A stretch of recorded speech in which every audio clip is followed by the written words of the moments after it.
Mangochi, are you ready? Chisangalalo chija chatsikira ku Mangochi tsopano kuyambira lachisanu pa 15 September 2023. Basi yanu ija yodalirika ya Khwezy tsopano yayamba kuyenda pakati pa mtunda wa Blantyre ndi Mangochi. Kunyamuka ku Blantyre nthawi ya 8 koloko mmawa kupita ku Mangochi, komanso kunyamuka nthawi ya 2:30 masana ku Mangochi kubwera ku Blantyre. Mtengo wakulu 20,000 kwacha, ana 15,000 kwacha. Return ticket akulu 35,000 kwacha ndipo ana 28,000 kwacha yokha basi. Osayiwala kutumiza katundu wanu pa Khwezy courier ku Mangochi kupita ku Blantyre, Lilongwe, Kasungu, Mzuzu ndipo katundu amakafika tsiku lomwero. Nambala yathu ndi 0886 780 Khwezy buses, miles of smiles to your destination.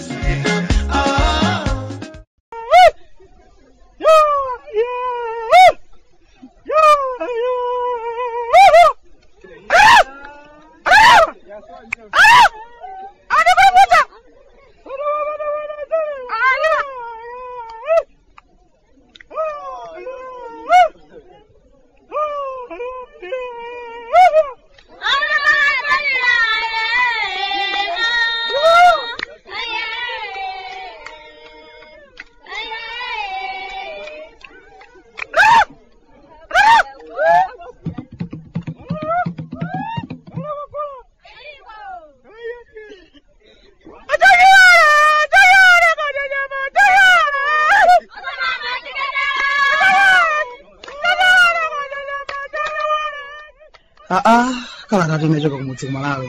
Bwande mukuli chani? Achimwene, chikhulupiriro chonse ife tinacho kuti moyo wanu anzathu uli bwino. Ukamba za ife abale anu kuno, ayi ndithu Mulungu akutisunga, tikusuntha ndithu masiku akumapita basa achimwene. Si amati masiku amathera kuchitseko.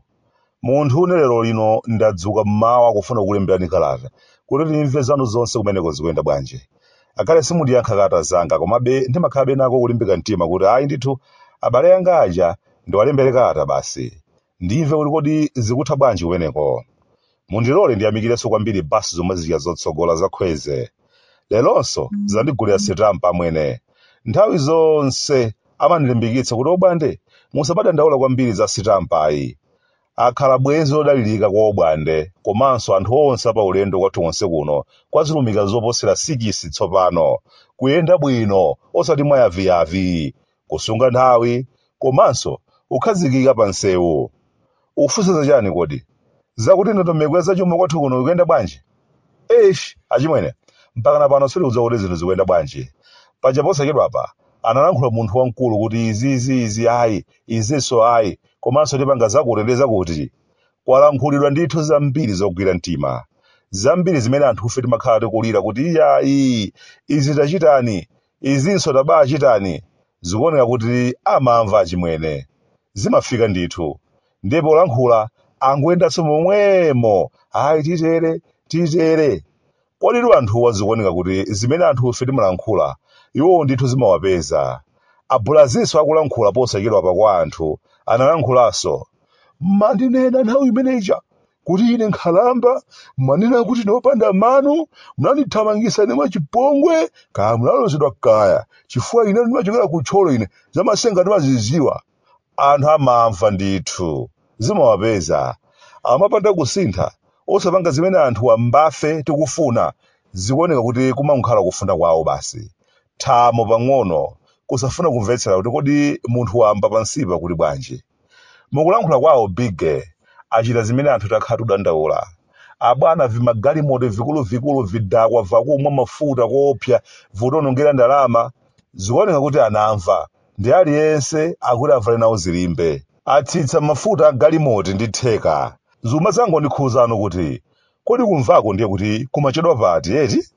Kudandaula chifukwa ndi damba paka nthawi ndithu kudandaula.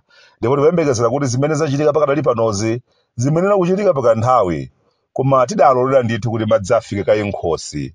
Chifukwa chake anthu akumanena kuti zaonongeka kale zinthu izi.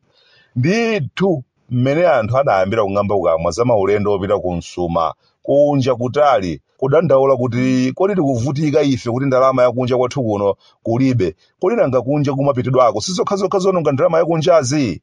Kuyankha kwake kumakhala kosamveka bwinobwino. Ali ndi anyamata oshashalika amene amalankhula mwachidamula.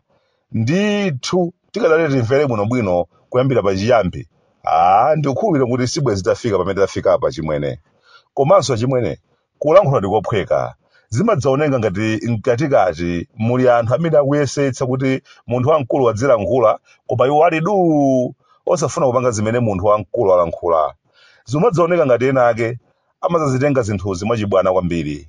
Mantha anga kumakhala pamenepa chimwene. Mwina ndikukumbutsana chimwene izizi zoti titere komanso titere kuti tipulumutse ndalama zathu zinayamba pakanthawi ndithu, koma nkhaniyo imakhala poti kuti zimene zakambidwazi akutsatira ndani akuzilondoleza kuonetsetsa kuti zimene zikutsatiridwa ndi wina aliyense. Kodi ndalama zimene tikupulumutsa ndi zingati ndipo zigwira ntchito yanji? Apo ayi zimenezi zimangokhala ngati zongotuluka chabe pakamwa, cholinga choti angotidzidziritsa mitima, koma kenaka palibe chochitika chenicheni. Zimadzaoneka kuti mkatikati ena ake akukokera kosiyana mwene. Abwana ndi anyamata awo akamati tipange izi, mkatikati pomwemo ena ake amakhala kupanga zinthu zosemphananso. Ifeyo ndithu timadzaona kuti aliyense akadavomereza kuti chuma chathu sichili bwino, aliyense avale malamba pamimba, tonse tining'e muchimvano chathu ngati mavu. Amwene zinthu zikanatheka amwene. Koma vuto lake timasiyira anthu wamba ovutika kale kuti amenewo ndi adzivala malamba kuning'a pakati ngati mavu muchimvano chawo basi. Koma kuntundako anthu akusangalalabe. Ndikukhulupirira kuti pano mmene munthu wamkulu uchatsika alankhula zochepetsa mayendedwe akunjazi, ndikukhulupiriranso kuti ndi mayendedwenso amwathu muno eti chifukwa zimene zijaso chimwene ndi nkhani zina vimagalimoto vakumwa mafuta kwambiri zija ndiye paliponse tsopano ndiye paja makono monga muja ndakuzirani muja mayendedwe awo akumakhala mbali zonse ziwiri, munthu ndi mphwake osakumayenda pamodzi ngati ngombe. Malo moti wina akhale mu ofesi aziona zinthu zikuoneka bwanji, ayi ndithu onse akumayenda limodzi kuona dimba la rana posi, ndiye kuti onse limodzi kumeneko. Winayi ndiye kuti akangokhala ngati chidole cha mpitisi osalankhula kanthu, kaya ukachita masewero omenya kampira ndi chamtunga, ndiye kuti onse komweko limodzi. Ndi magawo ngati amene akuyenera kugwiridwanso kuti aone zinthu zikuyenda bwanji. Nthawi zonse zimene anthu onsewo awiri wakuyenda, ndiye kuti maofesi awonso nawonso amakhala akuyenda nawo, akuluakulu m'maofesi mmene amakhala nawonso akuyenda nawo, ndiye kuti vimagalimoto vija vokumwa mafuta kuopsa vija vimakhala zikuyenda nawo. Ndalama za nkhaninkhani kumakhala zikuonongeka. Njifake nkhani isangothera pa maulendo akunja okha, komanso awa onse amunowa ofunika kuwunikanso kumayenda maulendo oyenera kuyenda, koma osati ndo kunondozana munthu ndi mphwake. Bwanji nthawi imeneyi ndikukhulupirira kuti tsopano akhazikika muwiri wawo, abwererenso kumaofesi ngati mmene amachitira muja. Ukalowanso kumaofesi mmawa ndikuyang'ananso mafailo kuti akuyenda bwanji. Ndikukhulupirira kuti pano pamene akufuna tsopano kuti adekhe nthawi imeneyi muwiri wawo akakhalanso pansi akawunikire anduna awo, akaone ndani akutithandiza ndani sakutithandiza, ngati mmene ankakambira kalekale muja. Ndikukhulupirira kuti akagwiritsa ntchito nthawi imeneyi ukawunikiranso ntchito zimene muwiri wawo adapatsana, uphatikizaponso ija yowunikanso magwiridwe ntchito anthu ogwira ntchito mboma. Zija zidachitika padzana zija pachalipoti lili chapena pake likungokhala umangobwera fumbi. Ndikukhulupirira kuti nthawi yake ndino tsopano ayike pamodzi nzeru zawo, aone zinthu zikuyenda bwanji, ndipo ngati dziko lingapambane bwanji limodzi, chifukwa posankha limodzi anthu adati tisamayendere nzeru za anthu amodzimodzi, anthuwa akhale pangapo mu mgwirizano ndipo zidzayenda bwino. Ndikukhulupirira kuti panopa akhala pasi amve maganizo kuchokera kwa azinzawo amu mgwirizano ndikuona kuti atani. Ujeni panopa kwathu konse kuno kunyasalande kumbali ya mpira wamapazi anthu tagwirizana kuti ayi ndithu na ulendo uno ukufunika kusintha basi. Zinthu zakuno zokhudza mpira isamangochitika mwachizolowezi. Ayi ndithu anthu agasamangokhala amodzimodzi omwewo ngati mgabe. Ayi ndithu ukufunika nzeru zina zatsopano zithandize kuyendesa chinthuchi. Mwezi wa mawawo anthu akhala kusintha kubweretsa nzeru zina zatsopano, kwinako tidzaitana kamwinwa adzachite kwawo gule kwawo Bwande.